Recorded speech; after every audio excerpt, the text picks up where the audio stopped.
Love at first bite part 7।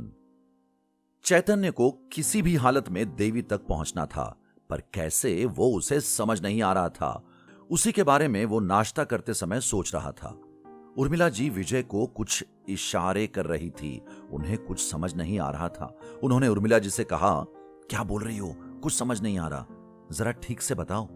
उनके ऐसे कहते ही वेंकट ने उनकी तरफ देखा, पर चैतन्य का ध्यान ही नहीं था। उर्मिला जी ने धीरे से विजय जी से कहा, अजी आपने जो कल कहा वैसे अगर मैं करूंगी तो सच में मेरा काम बनेगा ना?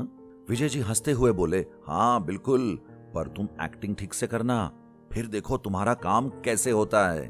विजय जी की बात पर उर्मिला जी सोचते हुए बोली, और लड़की की तस्वीर देने वाले थे आप, उसका क्या हुआ? विजय जी ने सिर्फ टेबल पर रखे एनवेलप की ओर इशारा किया और आंखों से ही उर्मिला जी को बोलने के लिए इशारा किया। उनकी बात समझकर उर्मिला जी ने अंगूठा दिखाते हुए ठीक है कहा। वेंकट को पता चला कि मां के दिमाग में कुछ तो खिचड़ी पक रही है। उसने धीमी आवाज में विजय जी के कानों में कुछ कहा, अब्बा आज कौन सा ड्रामा होने वाला है? उसके ऐसे कहने पर विजय जी हंस के बोले, जो भी होगा बड़ा मजेदार होने वाला है, बस तुम देखते जाओ आज अम्मा कैसे एक्टिंग करती है। विजय जी के कहने पर वेंकट हंसने लगा। उर्मिला जी ने एक बार चैतन्य की ओर देख के फिर अपनी प्लेट की तरफ देख के उसे आवाज लगाई, चैतन्य। चैतन्य ने ध्यान न होने के कारण जवाब नहीं दिया। मां ने जोर से आवाज लगाई, चैतन्य, और हाथ में पकड़ा हुआ चम्मच जोर से टेबल पर पटक दिया। जोर से आवाज होने के कारण और अपना नाम सुनकर चैतन्य अपने ख्यालों से बाहर आते हुए मां से बोला, क्या हुआ मां, कुछ कहा आपने? मां ने गुस्से में कहा, मैं लाख कहूं पर तुम्हें सुनाई दे तब ना, न जाने ध्यान कहां रहता है तुम्हारा। आज बहुत दिनों बाद चैतन्य मां को इतना गुस्से में देख रहा था। उसने हिम्मत करके मां से कहा, सॉरी वो मेरा ध्यान नहीं था, क्या कह रही थी आप? मां ने उसकी तरफ बड़ी बड़ी आंखें दिखाते हुए कहा, मेरी बात ध्यान से सुनो। आजकल मुझे तुम्हारे लक्षण कुछ ठीक नजर नहीं आते, कभी हंसते हो तो कभी अपनी ही धुन में रहते हो। क्या समझे हम? वो कुछ नहीं, मैंने फैसला कर लिया है और इस बार तुम्हें मेरी बात माननी ही पड़ेगी। उर्मिला जी ने लंबी सांस लेते हुए कहा, मैंने तुम्हारे लिए एक लड़की देखी है। मां की बात सुनकर चैतन्य भी गुस्से से बोला, मां तुम्हें कितनी बार कहा है कि शादी के लिए मेरे पीछे मत पड़ो, मुझे जब करनी होगी शादी तब मैं कर लूंगा। उसकी बात सुनकर उर्मिला जी को और गुस्सा आया। वो गुस्से से बोली, हाँ हाँ और देर करो, बूढ़े होने पे कर लेना तुम शादी, बस हो गई तुम्हारी मनमानी, अब सिर्फ मैं कहूंगी वैसा ही होगा। तुम्हारे सारे दोस्त शादी कर चुके हैं और तुम अभी भी वैसे ही हो। मां ने बाजू में पड़े एनवेलप को उठाते हुए कहा, ये लो, इसमें लड़की की फोटो और पूरा बायोडाटा है, और हाँ तुम्हारी शादी होगी तो इसी लड़की के साथ ही होगी, कह देती हूं। चैतन्य ने वो एनवेलप उठाया और उसे फाड़ने लगा। मां ने उठ के उसके हाथ से वो खींच लिया और बोली, सोचना भी मत, अब मैं तुम्हारा कुछ भी सुनने वाली नहीं हूं। तुम्हें मैं कल तक का वक्त देती हूं, जो भी फैसला होगा वो कल तक बता देना। मुझे तो कभी कभी लगता है कहीं तुम्हें लड़कों में तो। मां आगे कुछ बोलती उससे पहले ही चैतन्य चिढ़ते हुए बोला, मां बस भी करो, जो मन में आए वो बोले जा रही हो, कुछ तो सोच के बोल दिया करो, मैं ही चला जाता हूं, करो जो करना है। चैतन्य गुस्सा होकर चला जाता है। मां को अब बुरा लग रहा था तो दूसरी ओर विजय जी और वेंकट जोर जोर से हंसने लगे। वेंकट हंसते हुए बोला, मां क्या एक्टिंग की है, मान लिया आपको। विजय जी थोड़ा शांत होके बोले, हाँ नहीं तो क्या, पर तुमने आखिर में जो बोला वो थोड़ा ज्यादा ही हो गया।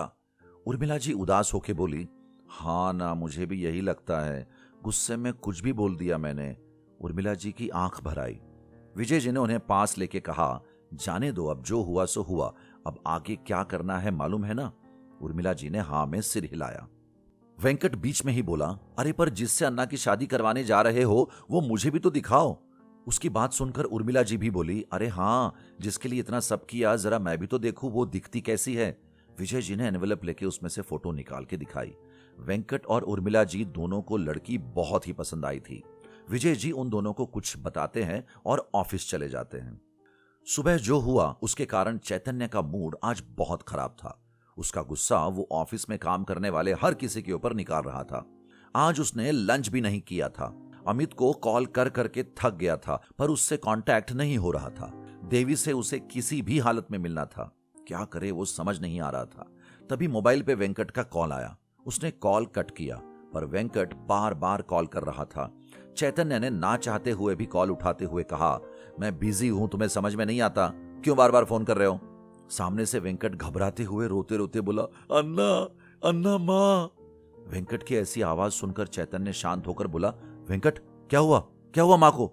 शांत हो जाओ, बताओ मुझे। वेंकट थोड़ा सा लड़खड़ाते हुए बोला, अन्ना वो माँ अचानक से जोर से चिल्ला के नीचे गिर गई और बेहोश हो गई। मुझे कुछ समझ नहीं आया। मैं उन्हें लेके सिटी हॉस्पिटल आया हूँ, आप जल्दी आ जाओ। मैंने अप्पा को भी कॉल किया है, वो भी आते ही होंगे। आप जल्दी आ जाओ, उन्हें कुछ होगा तो नहीं? चैतन्य उसकी बात सुनकर खुद ही डर गया, पर अभी वेंकट को संभालना जरूरी था। उसने खुद को संभालते हुए वेंकट से कहा, देखो तुम शांत हो जाओ, माँ को कुछ नहीं होगा, मैं थोड़ी देर में पहुंचता हूं। चैतन्य कॉल कट करके हॉस्पिटल जाने के लिए निकला। माँ को डॉक्टर अभी भी चेक कर रहे थे। बाहर वेंकट और विजय जी परेशान खड़े थे। चैतन्य को देखते ही वेंकट उसके गले लग के रोने लगा।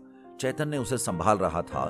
थोड़ी ही देर में डॉक्टर बाहर आए। उनके आते ही चैतन्य ने उन्हें माँ के बारे में पूछा, डॉक्टर क्या हुआ है माँ को? वो ठीक तो है ना?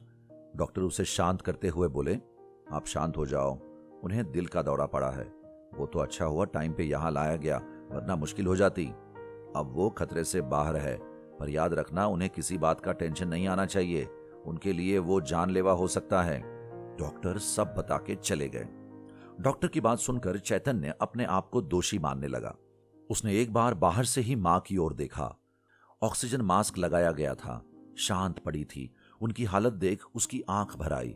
वो बाहर चला गया और अपने आप से ही बात करने लगा, आखिर वो एक मां है। हर मां अपने बेटे की शादी के सपने सजाती है, तो मेरी मां ने सपने देखे तो उसमें उनका क्या कसूर?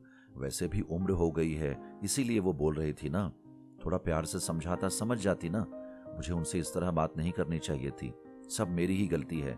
देवी के ख्यालों में मैं इतना खो गया कि घर का माहौल ही खराब कर दिया। अब और नहीं, माँ जो कहेगी वैसा ही होगा। अब मैं उन्हें और तकलीफ नहीं दे सकता। कुछ देर अकेले रह के वो अंदर आया। माँ को अब होश आ गया था। माँ ने उसे देखते ही मुंह फेर लिया। चैतन्य को बहुत बुरा लगा। वो माँ के पास जा बैठा, माँ का हाथ अपने हाथों में लेकर उनसे बातें करने लगा। मैं जानता हूं आप मुझसे नाराज हो, पर मैं सच में आपको ठेस पहुंचाना नहीं चाहता था। मुझे कुछ वक्त चाहिए था, पर अब नहीं। अब आप जो चाहोगी वही होगा। मैं उसी लड़की से शादी करने के लिए तैयार हूं। अब तो मुझे माफ कर दो। आपको कुछ हो जाता तो मैं अपने आप को कभी माफ नहीं कर पाता। चैतन्य की बात सुनकर उर्मिला जी की आंखों से आंसू बहने लगे। उन्होंने चैतन्य की ओर देखा, उसकी आंखें भी भरी थी। उन्होंने उसे अपने पास बुला के गले लगाया और बोली, तुम सच कह रहे हो ना? बाद में बदल तो नहीं जाओगे? चैतन्य ने उनकी आंख पोंछते हुए कहा, नहीं मैं सच कह रहा हूं, अब बस तुम जल्दी से ठीक हो जाओ। उसकी बात सुनकर मां हंसते हुए बोली, अरे मुझे क्या हुआ है, मैं तो बिल्कुल ठीक हूं। वो तो मां आगे बोलने ही वाली थी कि विजय जी बोल पड़े, हाँ हाँ वो तो बिल्कुल ठीक है। तुम्हारी बात सुनकर तो उसका आधा से ज्यादा दर्द भाग गया होगा, है ना? है ना उर्मिला जी? विजय ने उर्मिला जी का हाथ दबाते हुए कहा। उर्मिला जी, हाँ हाँ मैं वही कह रही थी। वो जाने दो, मैं क्या बोलती हूँ सुनो। लड़की का नाम महालक्ष्मी नायर है। तुम्हारे अप्पा के दोस्त की लड़की है। वो एमकॉम हुई है, जॉब भी करती है, खाना भी अच्छा बना लेती है। और ना आए तो मैं हूं ना, मैं सिखा दूंगी उसे। फिर तो कोई बात नहीं ना, हम कल ही जाके लड़की देख आते हैं, चलेगा ना? मां की बात सुनकर चैतन्य उनकी तरफ देखते हुए कहता है, पर आपकी तबीयत, आप पहले ठीक तो हो जाओ। उर्मिला जी हंसते हुए बोली, मैं ठीक हूं, तू टेंशन मत ले, पर तू तैयार तो है ना? चैतन्य ने सिर्फ हाँ में सिर हिलाया। मां खुश हो गई। डॉक्टर भी उन्हें कल सुबह घर छोड़ने के लिए तैयार हो गए। चैतन्य रात को घर आया। एक बार अपने फोन में देवी के फोटो को देख के उसने सारे फोटो डिलीट कर दिए। जो सपना कभी पूरा ही नहीं होगा, उसे देखने का क्या फायदा? उसकी आंखों से आंसू निकल पड़े। उस रात न उसने खाना खाया, न ठीक से सो पाया।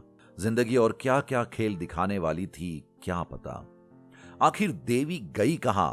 क्या चैतन्य का सपना सच में टूट के बिखर जाएगा या कोई चमत्कार होगा? क्या होगा आगे, जानने के लिए नेक्स्ट एपिसोड सुनना ना भूले।